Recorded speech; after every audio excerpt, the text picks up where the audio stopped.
There's a few different ways to add addresses to your map using Think GIS. Kind of depends first off on how you need to add it based on what information you have. Most times you're going to either have no address number and you need to assign it yourself, or you're given a pre-assigned address number and you're just going to place that on the address layer using that assigned number. So let's talk about that first situation. You don't have an address number, you need to generate one and then assign it to the house. So we're going to look at this little subdivision here. This house has no address assigned to it, and we need to create an address number for it. Now normally this means going out in the field using a measuring tool to measure from intersection or from driveway to driveway and then calculating the address from that.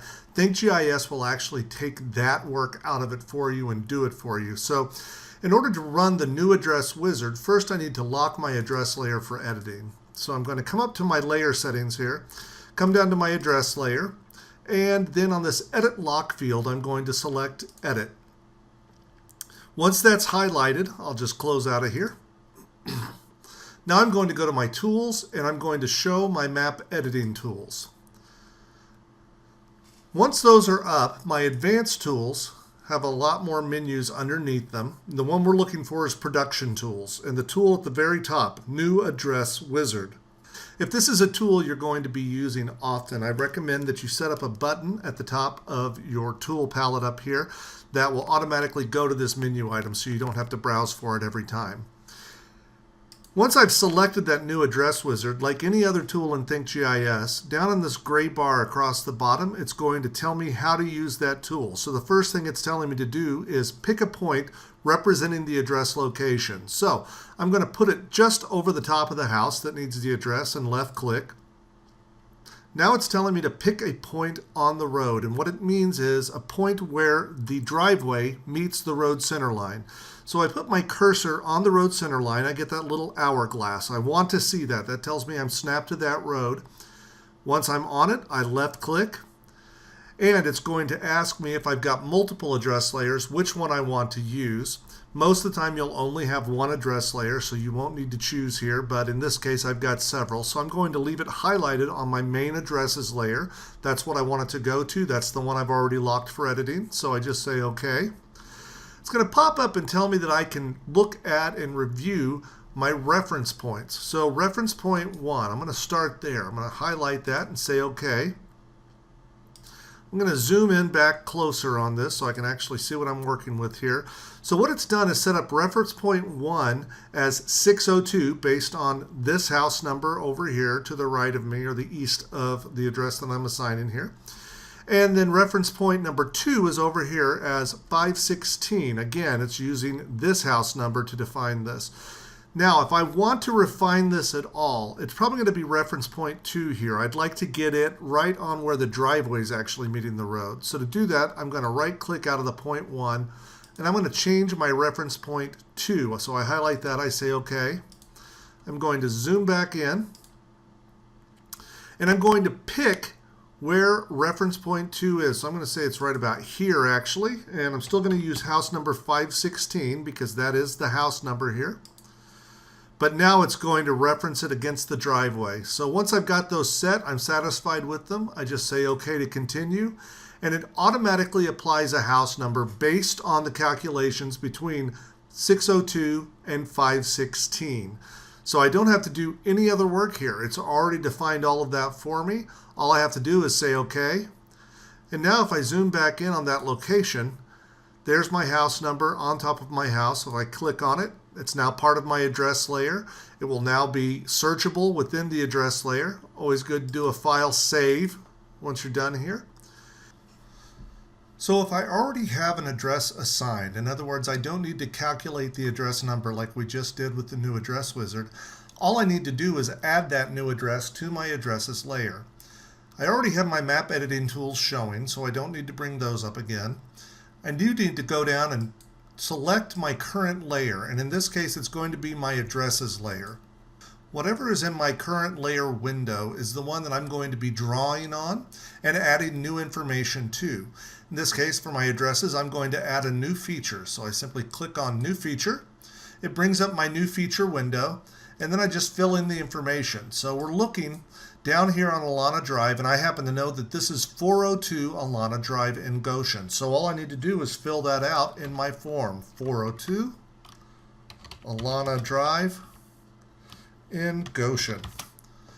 Once I have that information filled in, I click OK.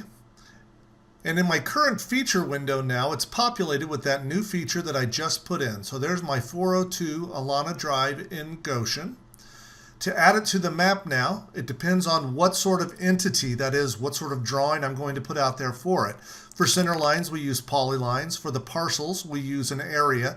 For addresses, we're using the symbol tool, and that's this little point right up here, 2 over to the right of the current layer window. Place a symbol representing this feature is what it shows when you mouse over the top. When I left click on it and come down into the map, I've got a kind of a crosshairs for my mouse again, like we had before with the new address wizard, but this is to place that symbol out there. So I simply put it over the house that represents 402 Alana Drive in Goshen, left click, right click to get out of the tool, and I'm going to go up and do a file save. Now if I redraw, there's my 402 Alana Drive in Goshen. I can click on it, see that same information over here on the left-hand side. When I'm looking at a large subdivision like this, if I do not have the addresses for all of these houses and I need to generate those, the new address wizard will do that. However, because I don't have very many reference addresses other than 402 here on 402 Alana Drive that I just created, it might be better for me to build the range out myself using the address calculator tool. This is under the advanced tools as well, but this time I'm going to go down to the reporting tab, and under here the very top one is the address calculation tool. When I click on that, it's going to pop up and ask me what my starting address is. I happen to know that 402 is going to be the lowest address on this roadway, so I'm going to put that as my starting address. Say OK. The ending address, maybe I'm not too sure about that. I know it's coming down this way, and I can see up here 704, 713. So I'm just going to come down here and say for the end address 716. Now again, this is a little more art than science. I'm kind of just guessing off of what I've seen along here. We are picking up at 800 right here, so I could actually go all the way to 799. However, this is such a small area, I want to try and keep it within the same schema as all these other addresses, so I'm just going to pick 716 as my ending address. I say OK. Now it's going to ask for parity. So we're traveling from west to east. And looking at all these others, I can see that the parity goes with the odds then on the left and the evens on the right. So I'm going to go with the odds on the left, say OK. Now I have these crosshairs, and I need to trace out the road because it needs to know what path all these addresses will be following. So I'm going to left click here at the very end, and then I'm just going to follow the road down. I don't have to be completely exact, but I do want to follow it pretty closely. I'll go down and follow this little curve here as best I can. Again, I don't have to be exact, but I do want to be as close as I can. Once I get to the very end of the road, in this case an intersection, I'm going to see a little box. That tells me I'm snapped to that intersection. I left click, and then I'm going to right click out of the tool. Now that I've done that, anywhere I move my mouse over, it's going to calculate an address for that location. I can simply start clicking on each of these houses with my left mouse button, and it is giving me a house number for each one of these. I can do this all the way around the subdivision. Once I'm finished, I simply right-click my mouse button to close the tool out, and now I'm looking at all of those calculated addresses for this entire subdivision.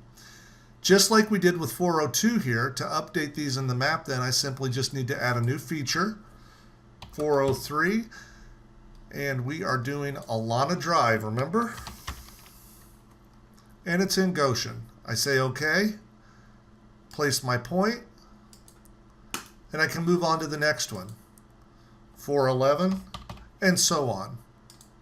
Well, the address calculation tool has saved time in getting the address numbers for me. Placing the new features this way can become tedious. One way we can work with that is to go to the advanced tools again, and I'm going to go to my production tools one more time. And this time I'm going to use my New Feature Plus Symbol tool. Clicking on that, it's going to ask me some questions to set up this tool. First is, what is going to be the layer that I want to put new features on? In this case, it's going to be the addresses layer.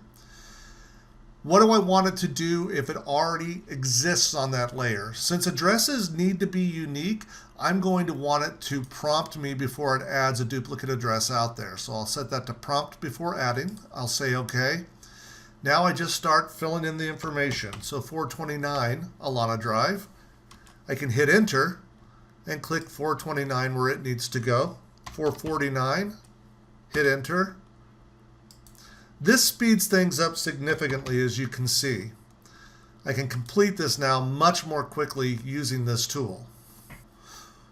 Once I've finished placing all of my points out there, I can simply say cancel on my feature form. And if I clear, my calculated addresses will go away and I'm left with all of these addresses that I placed out there. I do a file save. And I've just completed this subdivision with all the new addresses based on the calculations that Think GIS took care of for me.